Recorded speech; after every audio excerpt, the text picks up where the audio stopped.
Hello, this is Happy, the Crafty Chemist, and today I wanted to make a video on Neocolor IIs and how I store them and color a page using Neocolor IIs in a coloring book. I started off my collection of them with just like the 10 basic colors. It was like just to try them out, and since then, since those 10 that I bought in that one kit, I have bought all of them individually, and I used to keep them in a wee yogurt container, and I actually ended up having more than would fit in there, and so I bought these little tins, and each tin will hold 19 of the Neocolors. I don't exactly know the size. Let's see if I have a ruler here. Actually it's a little tiny ruler. So this, it looks like they're 7 inches by about 4 1/4. And I guess that's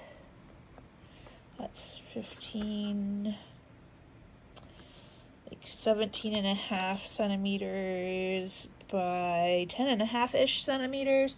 So that's the size of them, and the Neocolor fits exactly into the container. And I now have 4 of these containers that I've been using for storing all of my Neocolor IIs. And I started off with, just the 10 sets, then I'm just storing them. So I now have 75 of them, I think, because one of these containers only has 18. So let me just open it up and show you how they fit in here and what I do with them. So I have swatched them out on a card. This is just a piece of sketch paper that I had to put the colors on. I did have them taped to the top of these containers, but I decided that I wanted to decorate the outside of the containers with stickers. And so I need to write the color, number, and name of each of these here, but this will give me an idea of what the color looks like straight from the crayon, and then when it has had a little bit of water added to it. So this one starts off with a silver. I thought it was a gray when I purchased it, but I guess it could still be used as a gray. It just has a little bit of a metallic-y shine to it. So when it's used with water, it's not quite the same amount. This is actually the only one I've ever broken, and I decided I wanted to tape it back together. I know that they end up broken. A lot of people like to break them down and use them like pastels that way, but I start with the silver, and I have white, and then my gray is black, dark brown, and other neutral brown colors, and then like the ochres, and I accidentally have 2 of a couple of these. This one is called Flesh on both of the crayons, and online it was called Desert Rose, so I think they changed the name of it. Obviously that's a weird color for flesh and didn't necessarily stay as that color. Maybe somebody pointed out to them that, hey, that's not exactly a good color, because really nobody's flesh color is that way, but that's a little problematic calling that flesh. So anyway, I did go ahead and swatch both of them on my card just so I would have my whole 19 of them out here. But I do need to spend some time writing the color names on there. All right, then I go into yellows. I did originally have these all in number order, but it didn't end up making the best sense to me once I looked it over a little bit further. So some of them are still kind of following that number order, but like this is number 10, and this one came in, this is yellow, and it came in the original box of 10.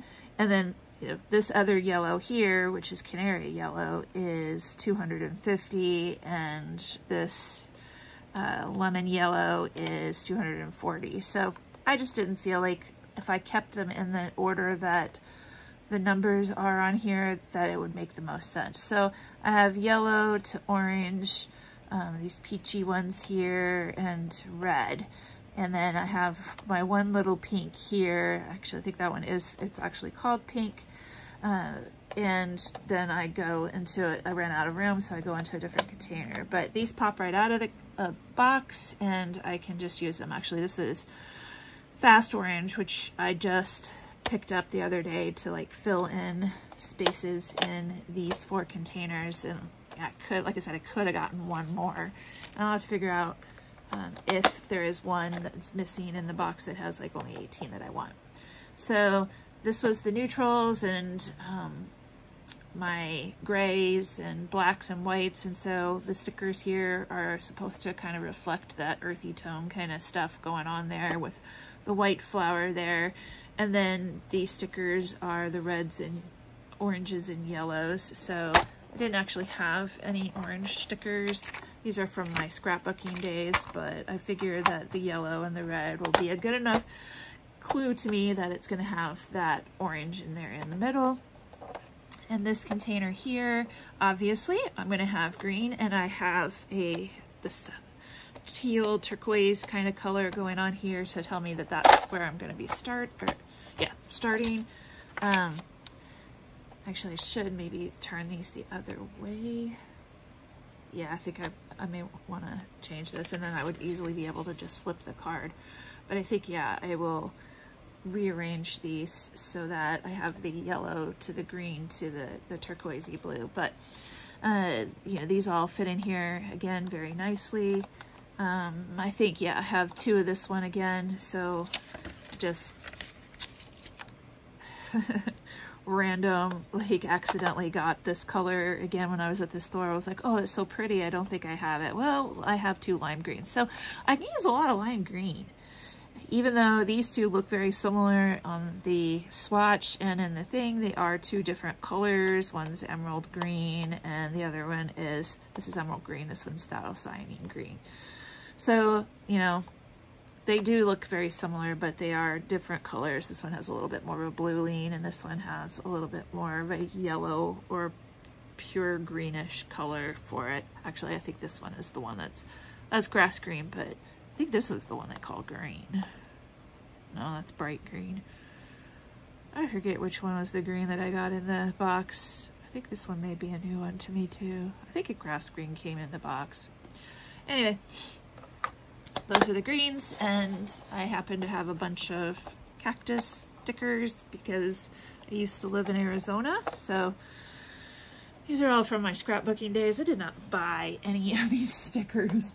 And then my 4th box here will go from blues and purples, and so again, I think I want to change the order in this box as well. I just kind of put them in here initially. So this is the one that is missing one. I'm not sure if there's maybe another blue that I can get that I don't have, and I think this one is Payne's Gray, but it leans on the blue side, so I put it into this box here. So that is all of my Caran d'Ache and how they are stored. This one I actually did sharpen with a pastel pencil sharpener, the one from Derwent. And so I have sharpened this one, and I actually sharpened one of the green ones too, and I put it into here and then just added water to it to flatten it down. But I know a lot of people say, oh, these are such expensive crayons, but I don't really think of them as crayons or as all that expensive.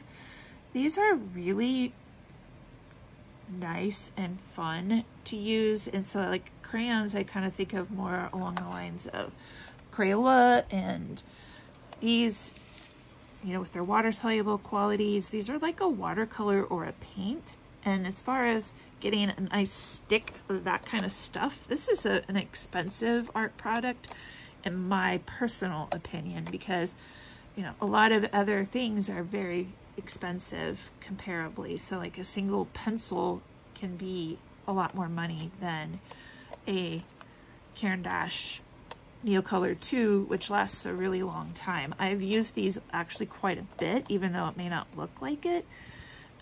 but I have used some of them a lot, and some of them are just newer because I just keep adding to it. So like I said, I have room for one more, and then that's it. Then I'm going to be done. And here's two more. Oh, I do have the two violets. Look at me. I didn't think I had any purple, so I guess I just bought a bunch of purple because I think I had one, and I think it was a violet that came in the container. But you know, that's fine. Hopefully it'll get, you know, used up. So I do want to color a picture, and I picked this book. This is Tokyo Street Style by, looks like Zoe de las Casas, or Casas. It's a used book that I got at a local bookstore. There wasn't anything colored in it, but I did want to pick this page here with what I think are lotus flowers to color, using the Neocolor IIs. And so I'm just going to quietly do that for a little while. Anyway, I'm going to make the, I don't know if in lotus flowers they call them pads like they do for lilies, but I'm going to make those obviously green, and these some bright pinks. And I think the background I want to do a blue color. So let's pick out the colors for the lotus blossom.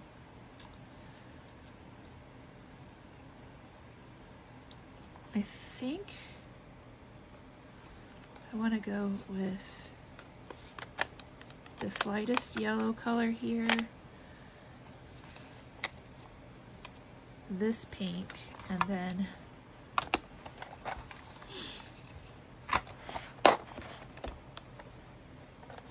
go into this purple one here and pick out this one here. So I think I'm going to make the lotus blossoms these three colors.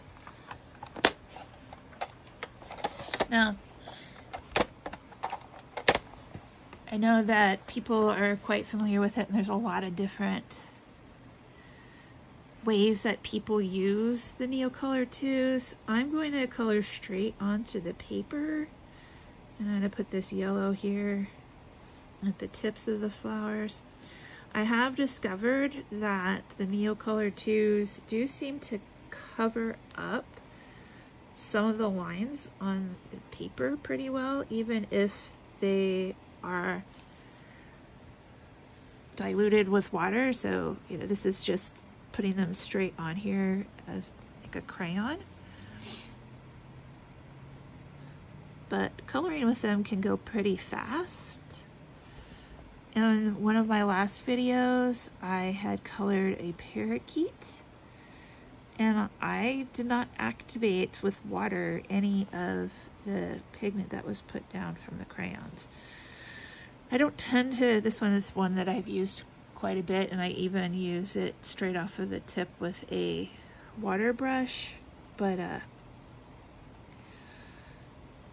I don't tend to sharpen these all that much because I feel like a lot of the color can actually be,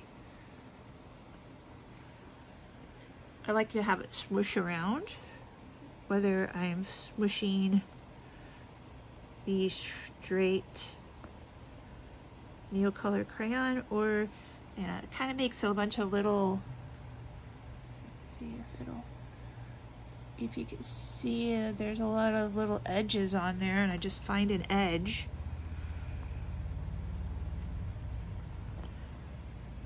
And then color with that edge to get into smaller spaces. So I'm gonna overlap that a bit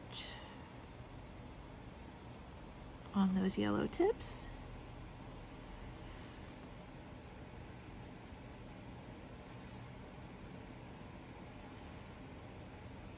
And I'm going to go lighter with the pink as I go down further, because I'm going to overlap quite a bit with this one that's called purple. This color is called Rose.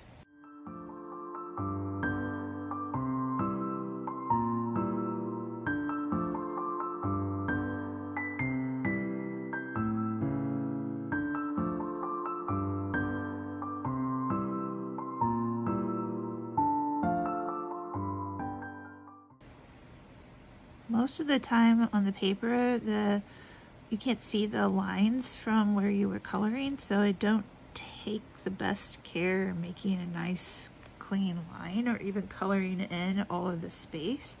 I just get some color onto the paper because it's going to move around like watercolor. Now, this feels like pretty thick paper, so hopefully the color won't go through, but if it does, I'm not going to be really upset. I got this book over a year ago and I've only colored one page in it, so if I have a few pages that get messed up, it's not going to break my heart.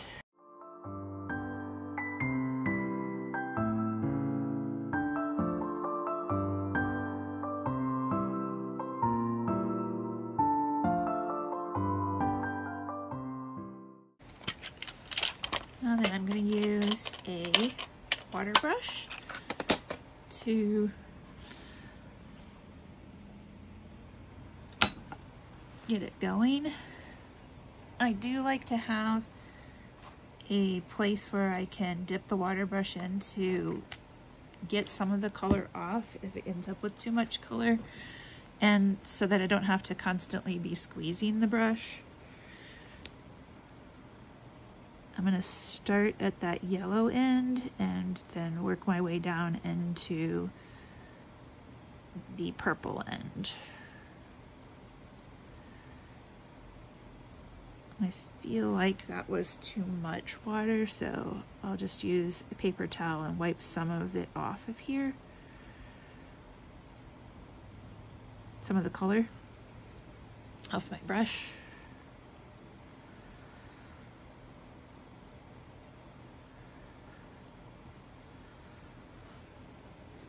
Looks pretty.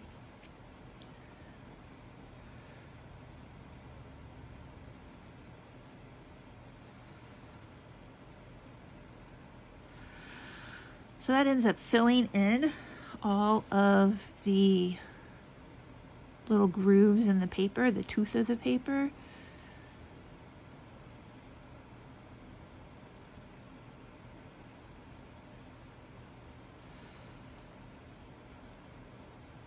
So even though there was a lot of white, it doesn't end up affecting the overall color of the flower at the end.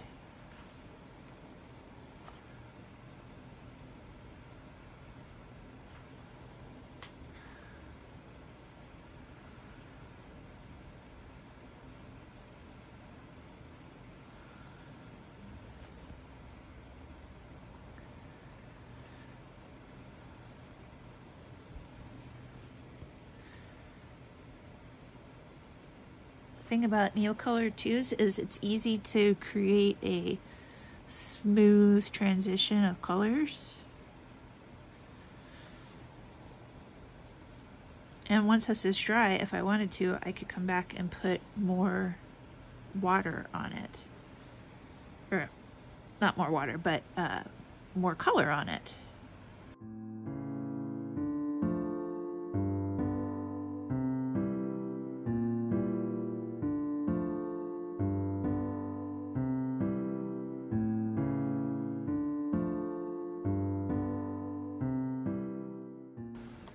Well, even where I did get a lot of water on this flower, it didn't go through to the other page. That's great news.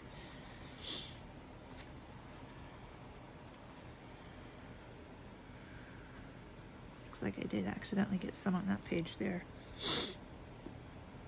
A couple places must have come off my hand. Oops.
looks like all of the flower areas are done, so I'm going to go ahead and put those colors away.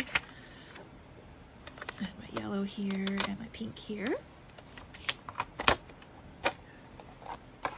And I'm going to need that container because I'm going to need to do some green for all of the lily pads. So let's see what color green I want to go with for those.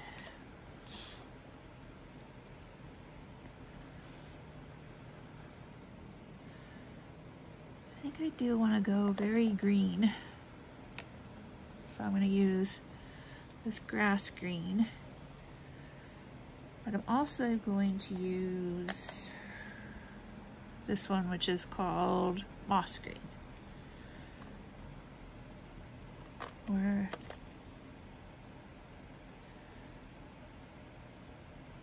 maybe I'll use dark olive instead. Let's see. There, and maybe light olive. So again, I'm just going to be coloring in. I think I'm going to go, no, I think I might want to go darker in the middle.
Okay, I'm going to work on the rest of these and then come back. So here is the final version of this coloring page, and it was entirely done with Neocolor IIs.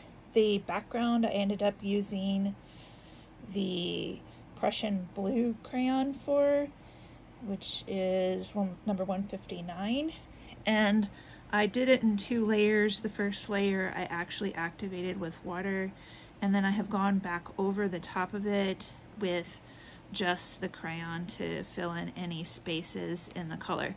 Now, it does kind of get on the side of my hand, and I have gotten it a little bit on the neighboring page, but it erases some of it if I use this kneaded eraser on it, so you can see that there's picking up some of the blue.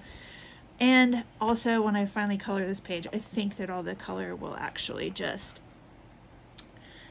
be covered up. And so I may actually use Neocolor IIs on that. And I plan on putting some parchment paper in between the 2 of them because just the moisture from my hand can cause some of the crayon to lift off of here.